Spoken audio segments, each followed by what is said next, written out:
الانعكاسات القلبية، الانعكاسات على القلب والشرايين يعطينا ارتفاع ضغط الدم، علما أنه راهو 50% من العباد اللي عندهم انقطاع التنفس الانسدادي في النوم عندهم ارتفاع ضغط الدم. معناتها السبب الرئيسي لارتفاع ضغط الدم يعطي اضطراب في دقات القلب، الأكفة والكل، نعرفوا المخالفات متاعها في حالات قصوى تنجم تعطي حتى قصور قلبي. فما انعكاسات أخرى زادة كما فما انعكاسات هرمونية تصير فما ريزيستانس على الأنسولين وتسبب في مرض السكري. فما انعكاسات الاكتئاب، قلنا هو سبب من أسباب لا ديبرسيون. الاكتئاب، انقطاع التنفس الانسدادي أثناء النوم، سبب من أسباب الجلطات القلبية وجلطات الدماغية.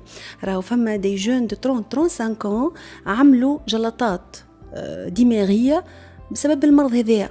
نعرف شكون 35 عمل جلطة دماغية ما عندوش أمراض أخرى، وقتها وقع التشخيص متاع انقطاع التنفس ولتو ما بدأت مرحلة العلاج، وعمل جلطة في الوسط بيناتهم بسبب انقطاع التنفس الانسدادي. وفراو فما حالات وفاة أثناء النوم بسبب الأمراض هذه.